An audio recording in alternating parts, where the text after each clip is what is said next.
नमस्कारम, जय सिया राम, राधे कृष्णा। श्री बालाजी श्याम शरणम क्लासेस की तरफ से आपका हार्दिक अभिनंदन है।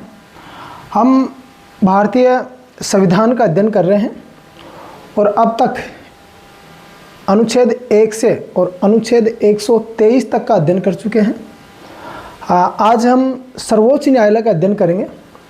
भागवार अनुच्छेदवार अध्ययन कर रहे हैं, सर्वोच्च न्यायालय का अध्ययन करेंगे। अगर अपने सर्वोच्च न्यायालय की बात करें तो आप सबको विदित है कि जो भारत देश है वो ब्रिटेन का उपनिवेश रह चुका है और ब्रिटेन के उपनिवेश काल में जब भारत रहा तो उसी के अंतर्गत एक शासन लागू किया गया, रेगुलेटिंग एक्ट। और रेगुलेटिंग एक्ट कब पारित हुआ?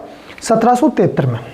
रेगुलेटिंग एक्ट के तहत रेगुलेटिंग एक्ट 1773 के अंतर्गत सबसे पहले कोलकाता उच्चतम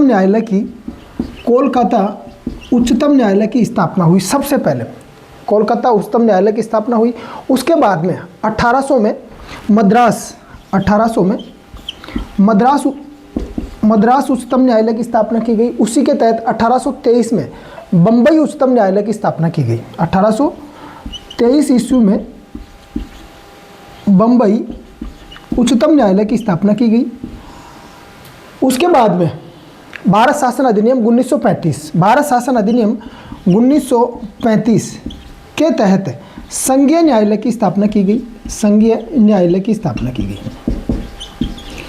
जो भारत शासन अधिनियम 1935 है, इसमें भारतीय संविधान में 250 अनुच्छेद लिए गए हैं और इसके तहत संघीय न्यायालय की स्थापना की गई। इस संघीय न्यायालय का प्रतिरूप ही 26 जनवरी 1950 को सर्वोच्च न्यायालय का रूप लिया है। 26 जनवरी 1950 को सर्वोच्च न्यायालय का रूप लिया है, जिसको उच्चतम न्यायालय कहते हैं, जिसको सुप्रीम कोर्ट कहते हैं, जिसको शीर्ष अदालत कहते हैं, जिसको सर्वोच्च अदालत कहते हैं।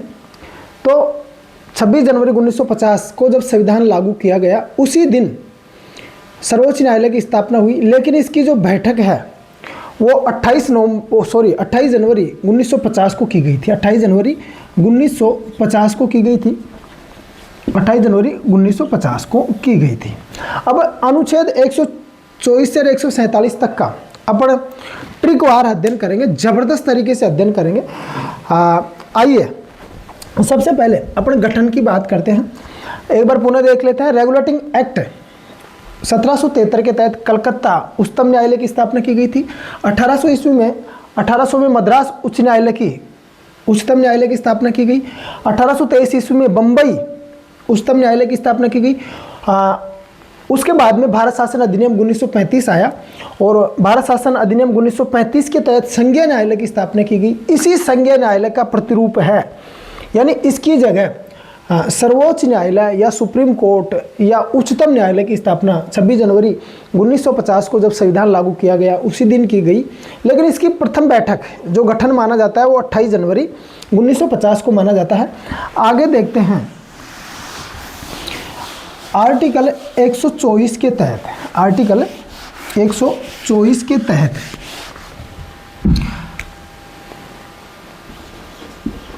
अनुच्छेद 124 भाग कौन सा है? भाग 5 है, जिसमें केंद्र सरकार या संघ सरकार का विस्तार से वर्णन किया गया है। 124 एक के तहत क्या किया गया है? गठन किया गया है, स्थापना की गई है। गठन या स्थापना की गई है। गठन या स्थापना की गई है। 28 जनवरी 1950 को गठन या स्थापना की गई। स्थापना के तहत इसमें सर्वप्रथम 1+7 8 न्यायाधीश थे।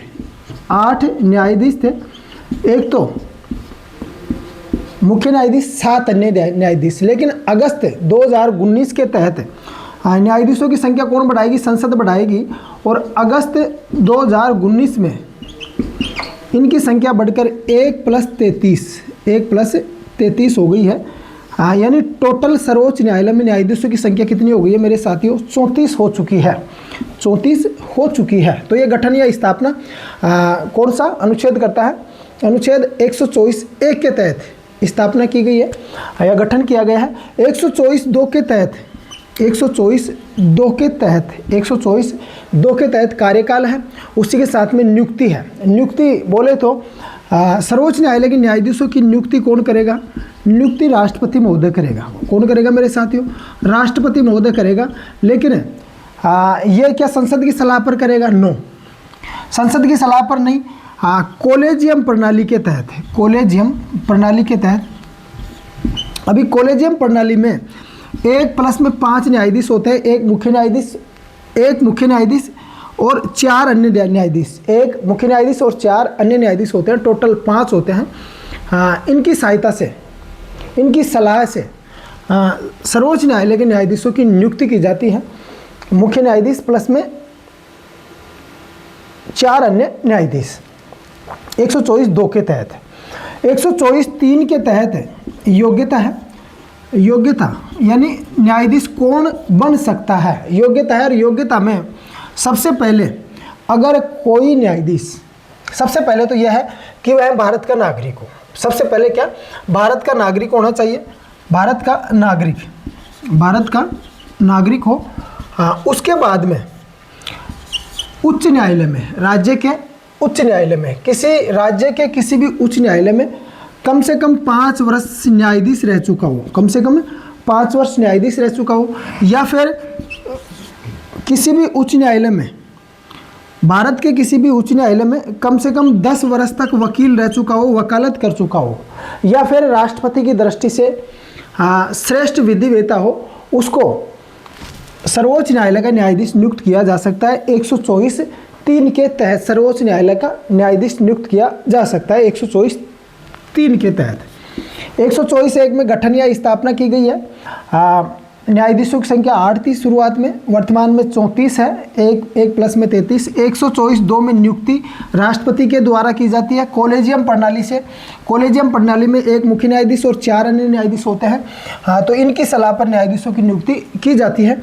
उसी के साथ में 124(3) में राष्ट्रपति सर्वोच्च न्यायालय का न्यायाधीश बनने के लिए योग्यताएं हैं। तो योग्यता यह है कि वह भारत का नागरिक हो, कम से कम राज्य के किसी भी उच्च न्यायालय में कम से कम 5 वर्ष न्यायाधीश रह चुका हो, या फिर 10 वर्ष तक किसी भी उच्च न्यायालय में वकालत कर चुका हो या वकील रह चुका हो, या फिर राष्ट्रपति की दृष्टि से सर्वोच्च यानी अच्छा विधिवेता हो, यानी श्रेष्ठ विधिवेता हो, उसको न्यायाधीश नियुक्त किया जा सकता है 124(3) के तहत। 124(4) के तहत 124(4) के तहत क्या है मेरे साथियों?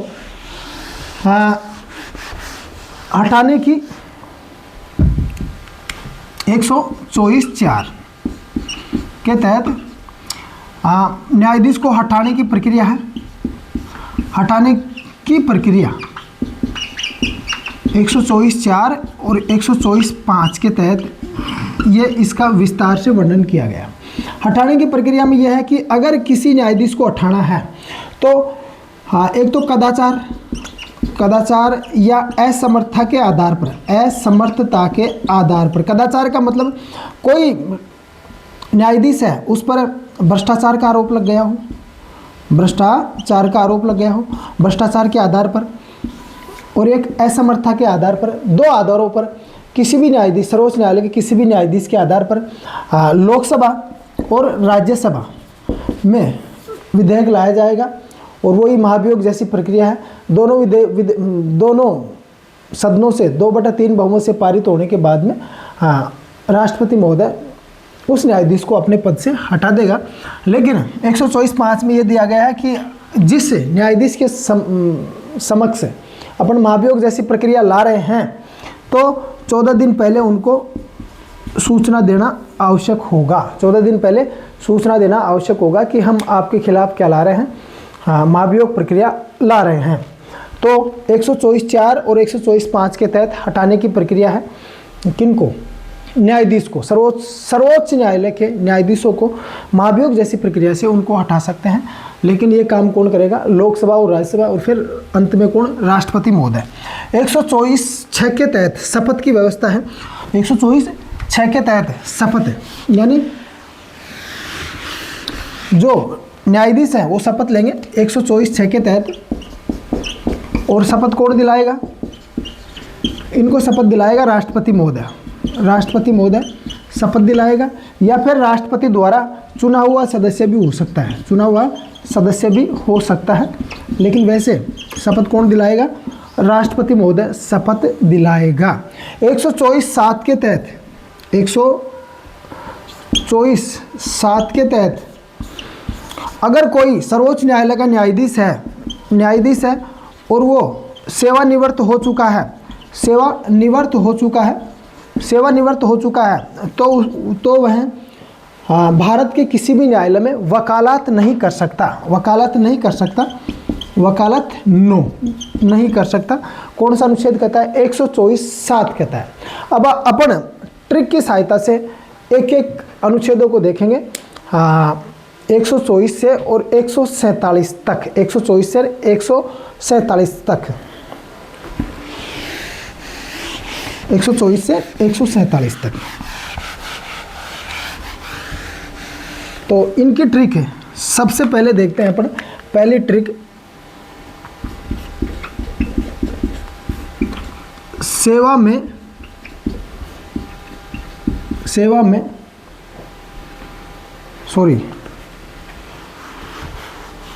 स्वागत में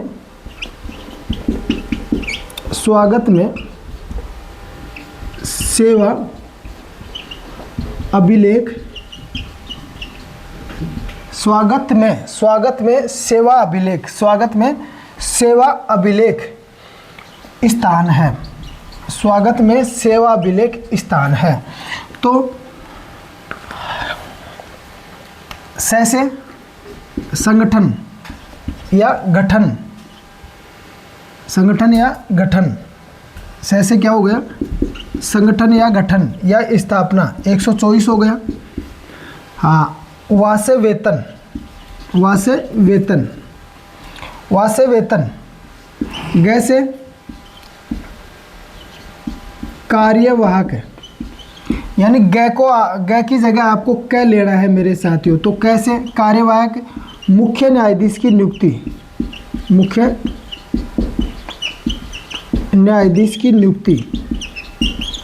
कार्यवाहक मुख्य न्यायाधीश की नियुक्ति, यानी 124, 125 और 126 ये कौन सा हो गया? कार्यवाहक मुख्य न्यायाधीश की नियुक्ति। 126 तैसे तदर्भ न्यायाधीशों की नियुक्ति। 127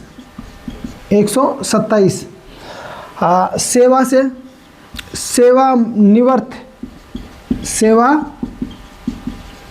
न्यायाधीशों की नियुक्ति। विस्तार से देखेंगे अभी थोड़ा सा। अभिलेख न्यायालय 129 के तहत, और स्थान 130 ये 124 से 130 तक अनुच्छेद हो चुके हैं। अब देखो संगठन तो अपन बात ही कर लिए टुकड़ों में 1 से 7 तक भाई किस प्रकार से गठन किया गया है। 28 जनवरी 1950 को प्रथम बैठक हुई और उसके तहत गठन किया गया। हीरालाल जे कानिया को पहला न्यायाधीश, प्रथम मुख्य न्यायाधीश नियुक्त किया गया। प्रथम हीरालाल जी जे कानिया, H.J. कानिया को प्रथम न्यायाधीश नियुक्त किया गया। वर्तमान में कौन है? न्यायमूर्ति सूर्यकांत हैं जो 53वें हैं। सबसे लंबा कार्यकाल की बात करें तो वाई वी चंद्रचूड़ का सबसे लंबा कार्यकाल था। सबसे छोटा कार्यकाल कमल नारायण जी का था, सबसे छोटा कार्यकाल जो 17 दिन का था। हाँ, संगठन का बात कर चुके हैं। वेतन 125 आर्टिकल 125 के तहत 125 के तहत जो न्यायाधीश हैं उनको वेतन दिया जाता है। और संचित निधि से वेतन दिया जाता है। संचित निधि का उल्लेख संविधान के अनुच्छेद 266 में है। 266 में है, संचित निधि से वेतन दिया जाता है।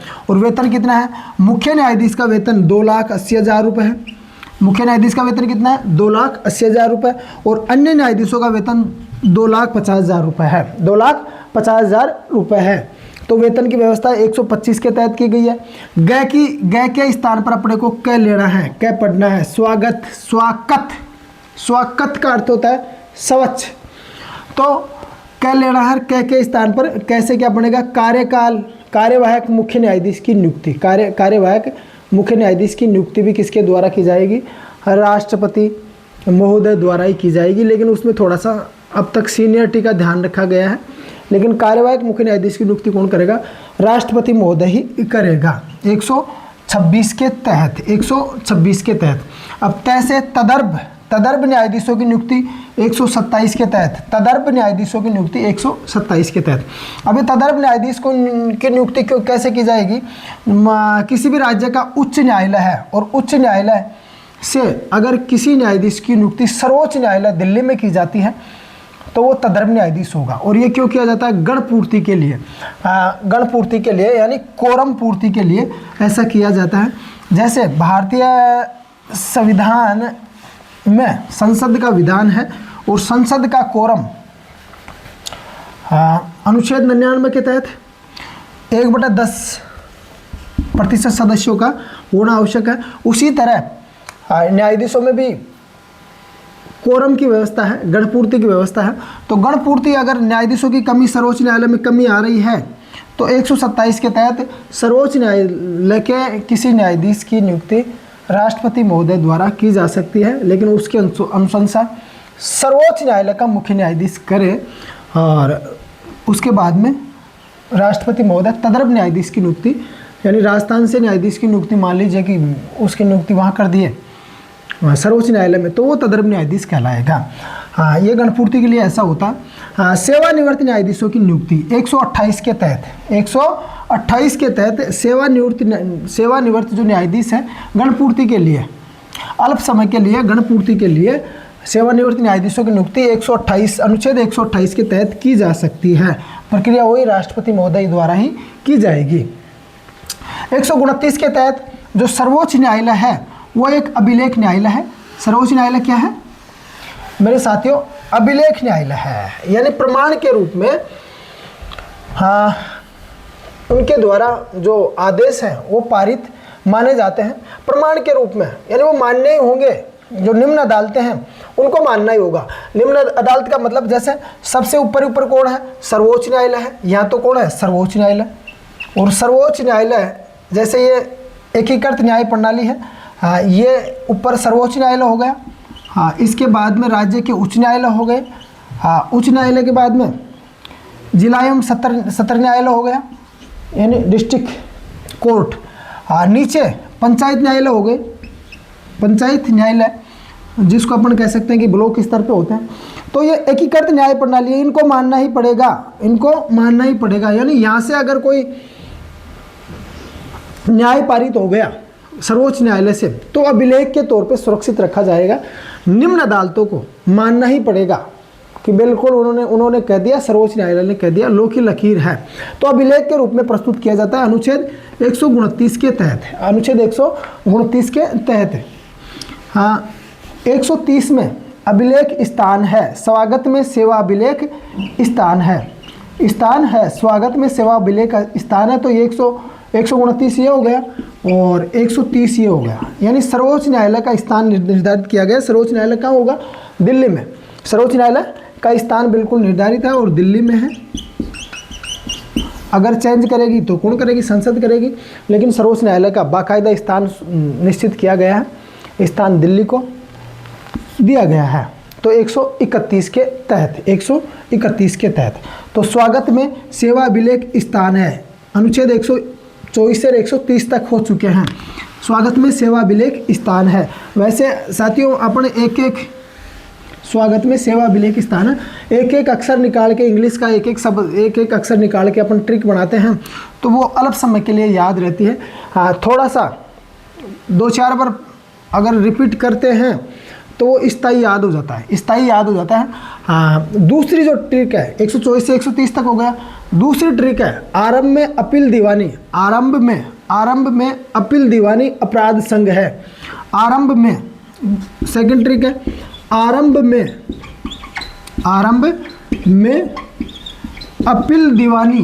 अपील दीवानी, अपील दीवानी अपराध संघ है, अपराध संघ है। आरंभ में अपील दीवानी अपराध संघ है। हाँ 131 आरंभ में अपील दीवानी अपराध संघ है। 131, 132, 133, 134, आर्टिकल 134, आर्टिकल 135। अब देखो इसका मतलब है कि आरंभिक अधिकार क्षेत्र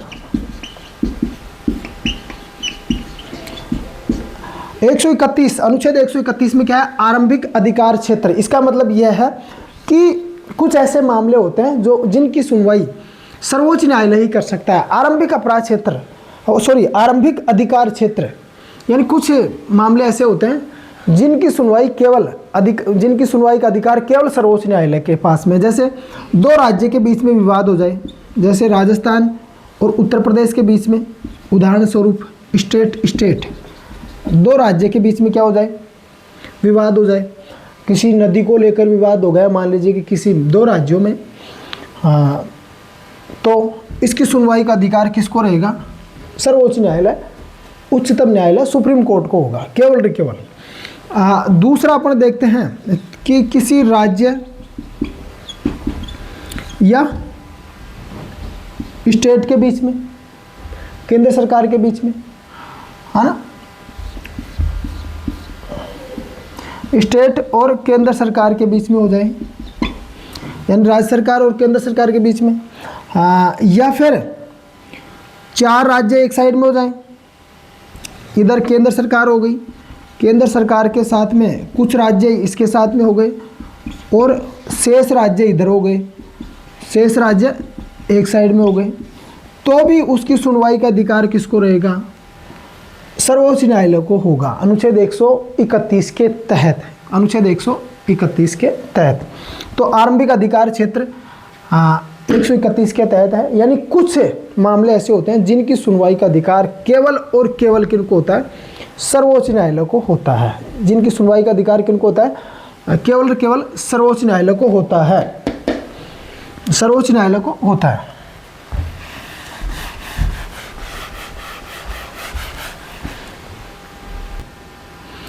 साथियों 132 के तहत अपील, यानी अपील की जा सकती है कहाँ पर, सर्वोच्च न्यायालय में। मान लीजिए कि हाई कोर्ट किसी राज्य सरकार के उच्च न्यायालय के फैसले के विरुद्ध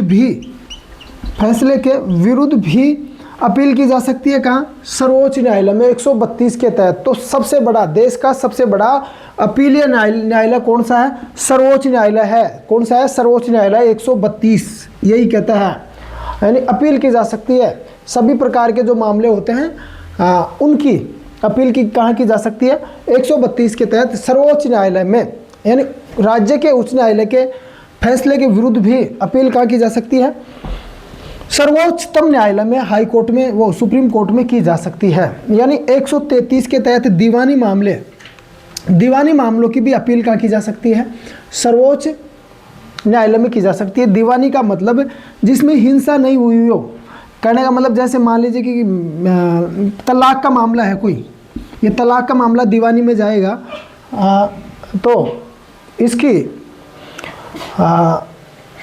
अपील सर्वोच्च न्यायालय में की जा सकती है, सर्वोच्च न्यायालय में की जा सकती है।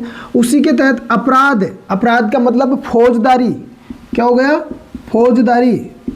फौजदारी मामले की भी अपील कहाँ की जा सकती है, यानी अपराध जिससे जुड़ा हुआ है तो वो फौजदारी संबंधित है, यानी मारकाट, हिंसा हो गई, तो ऐसे मामलों की सुनवाई की भी अपील कहाँ की जा सकती है, सर्वोच्च न्यायालय में की जा सकती है 134 के तहत, 134 के तहत। हाँ 135 जो संघीय न्यायालय था, संघीय न्यायालय का मतलब 1935 के तहत संघीय न्यायालय की स्थापना की गई थी, यानी 1950 से पहले का कोई मामला है और जो संघीय न्यायालय के अधिकार क्षेत्र में आता था, तो उसकी भी सुनवाई सर्वोच्च न्यायालय में की जा सकती है, सर्वोच्च न्यायालय में की जा सकती है। 2 ट्रिक देखें अपने, केवल 2 ट्रिक। स्वागत में सेवाभिलेख स्थान है, पहली ट्रिक तो कौन सी थी, स्वागत में सेवाभिलेख स्थान है, स्वागत में सेवा अभिलेख स्थान है। दूसरी ट्रिक कौन सी हो गई, आरंभ में अपील दीवानी अपराध संघ है, आरंभ में अपील दीवानी अपराध संघ है। साथियों अटपटी सी लग रही है, लेकिन अगर इस तरीके से याद होगा तो स्थायी होगा। ट्रिक मैं दूसरी बता दूंगा, लेकिन उसमें आप विस्मृत हो जाओगे, भूल जाए, वो ट्रिक भूल जाएंगे, यानी ऊपर नीचे हो जाता है। लेकिन इस अनुसार अगर याद होगा एक शब्द निकाल के, तो वो स्थायी याद होगा। स्वागत में सेवा अभिलेख स्थान है, आरंभ में अपील दीवानी अपराध संघ है, आरंभ में अपील दीवानी अपराध संघ है। अगर अब अगली ट्रिक है, ज़बरदस्त है, विशेष समीक्षा, विशेष समीक्षा, विशेष समीक्षा अधिकार, विशेष समीक्षा अधिकार राम है, विशेष समीक्षा अधिकार राम है। अगली ट्रिक है तीसरी, और चौथी ट्रिक तो याद हो ही जाएगी, बिल्कुल सही है। विशेष समीक्षा अधिकार राम है, विशेष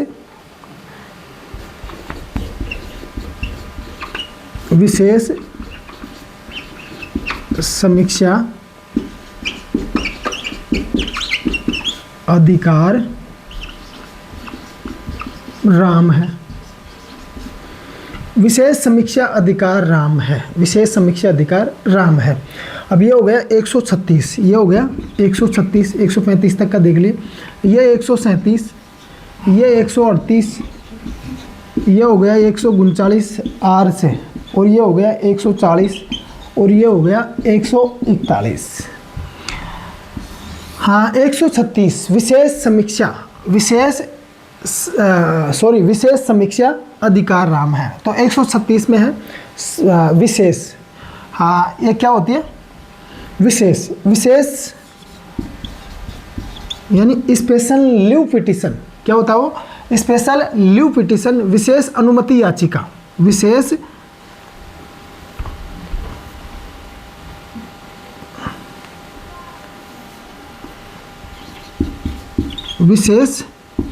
अनुमति याचिका, विशेष अनुमति याचिका यानी लीव, स्पेशल लीव पिटीशन होती है, स्पेशल लीव पिटीशन। अगर निम्न अदालतों में अगर न्याय नहीं मिल रहा तो नागरिक सर्वोच्च न्यायालय की शरण ले सकता है, सर्वोच्च न्यायालय की डायरेक्ट शपथ वो शरण ले सकता है। हाँ, और उसके तहत एसएलपी यानी एसएलपी विशेष अनुमति याचिका के तहत उसको संरक्षण दिया जाएगा, कानून मिलेगा 136 के तहत, 136 के तहत। हाँ 137 में समीक्षा, समीक्षा या फिर अपन इसको ये कह सकते हैं पुनर्विलोकन, पुनर्विलोकन यानी जो न्यायालय है अपने दिए हुए फैसलों की समीक्षा करने का अधिकार है। सर्वोच्च न्यायालय अपने दिए हुए फैसले को बदल सकता है, उसकी समीक्षा कर सकता है, फैसले को बदल सकता है, पुनर्अवलोकन कर सकता है, फैसले को बदल सकता है। समीक्षा की शक्ति है किसके पास में, सर्वोच्च न्यायालय के पास में। अनुच्छेद 137 के तहत, 137 के तहत। 138 में उच्च न्यायालय के अधिकारों में वृद्धि की गई है। अधिकारों में क्या की गई है यहाँ पर 138 के तहत उच्च न्यायालय के उच्चतम न्यायालय के अधिकारों में क्या की गई है, वृद्धि की गई है। 139 के तहत क्या करता है ये, रिट जारी करता है। क्या जारी करता है, रिट जारी करता है, रिट जारी करता है, रिट जारी करता है। 139 के तहत रिट जारी करने का अधिकार किसको है, सर्वोच्च न्यायालय को है, सर्वोच्च न्यायालय को है। 140 में आनुषंगिक शक्तियां हैं, आनुषंगिक शक्तियां हैं।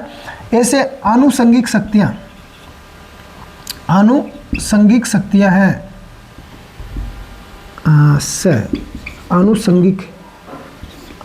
शक्तियां हैं।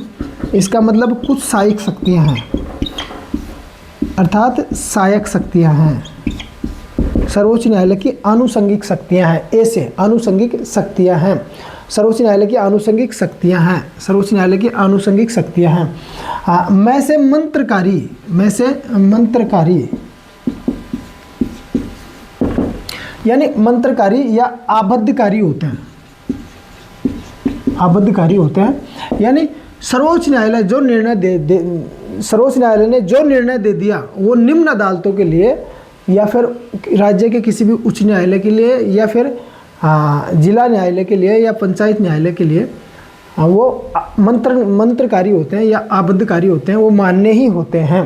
तो 141 के तहत ऐसा कहा गया है, 141 के तहत ऐसा कहा गया है। अब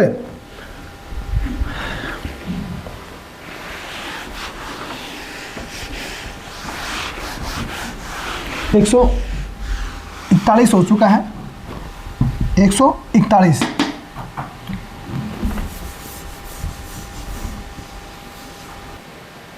साथियों अगली ट्रिक है आदेश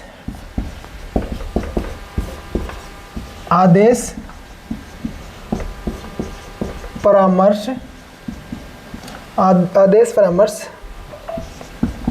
एसएन नियम के खर्चे से नहीं है। अनुच्छेद कहाँ तक हो चुके हैं? अनुच्छेद 141 या 42 तक हो चुके हैं शायद, 41, हाँ अनुच्छेद 141 तक हो चुके हैं। हाँ 142 में 143 143 144 145 146 146 और 147। हाँ इसमें जो सर्वोच्च न्यायालय है वो न्याय स्थापित करने के लिए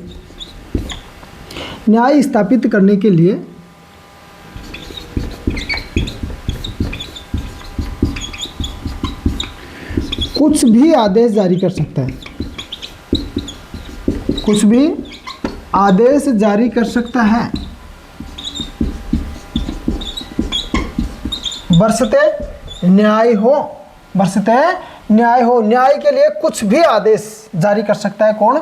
सर्वोच्च न्यायालय। कौन? सर्वोच्च न्यायालय। तो ये हो गया आदेश प्रवर्तन, डिक्रियां जिनको कहते हैं अपन। हाँ 143 में परामर्श कौन? जो राष्ट्रपति महोदय है वो प्रशासन से संबंधित, संविधान से संबंधित मुख्य न्यायाधीश से परामर्श ले सकता है। अब ये मुख्य न्यायाधीश परामर्श दे या नहीं दे ये इसके ऊपर निर्भर है, लेकिन राष्ट्रपति महोदय उस परामर्श को माने या नहीं माने ये राष्ट्रपति महोदय की इच्छा के ऊपर निर्भर है। तो परामर्श ले सकता है राष्ट्रपति महोदय संवैधानिक विषय पर, किससे? सर्वोच्च न्यायालय के मुख्य न्यायाधीश से, अनुच्छेद 143 के तहत, अनुच्छेद 143 के तहत। 144 है उसमें सिविल, 144 में सिविल और कुछ नियम है, सॉरी इसको देख के अभी देखेंगे साथियों, एसएन कुछ विस्मृत हो रहा है। 145 पहले देख लेते हैं। ये सर्वोच्च न्यायालय के कुछ नियम हैं, सर्वोच्च न्यायालय के नियम है, सर्वोच्च न्यायालय के नियम है, हाँ जिन नियमों से सर्वोच्च न्यायालय संचालित होता है। 145, 146 में सर्वोच्च न्यायालय के खर्चे हैं, टोटल खर्चे बोले तो न्यायाधीशों के, उनके सेवादारों के, उनके जो सेवक हैं उनके टोटल खर्चे हैं। क्या है? खर्चे हैं जिन खर्चों पर हाँ सर्वोच्च न्यायालय संचालित होता है। और 266 से, भारतीय संचित नीति के 266 से ये क्या होता है? ये भारित होता है। न से, नहीं से, न से निर्वचन किया गया है, यानी व्याख्या है इसमें। 147 के तहत क्या है? निर्वचन है। निर्वचन है अर्थात व्याख्या है सर्वोच्च न्यायालय की। हाँ, निर्वचन है। हाँ, 144 अनुच्छेद बचा है, 144। हाँ, 144 है साथियों। SN से निकलेगा, SN से निकलेगा मेरे साथियों 144। SN से निकलेगा, सही है साथियों। हाँ, SN का मतलब ऐसे सिविल, मैं सही बोल रहा था साथियों, सिविल और न्यायिक अधिकार है। सिविल और न्यायिक अधिकार है किनके? सर्वोच्च न्यायालय के। सिविल और न्यायिक अधिकार है सर्वोच्च न्यायालय के। तो ये अनुच्छेद 124 से और मेरे साथियों 147 तक का हमने अध्ययन कर लिया है। मेरा आपसे निवेदन है, चैनल को लाइक, शेयर और सब्सक्राइब करने की कृपा करें। जय हिंद, जय जय भारत, जय जय राजस्थान।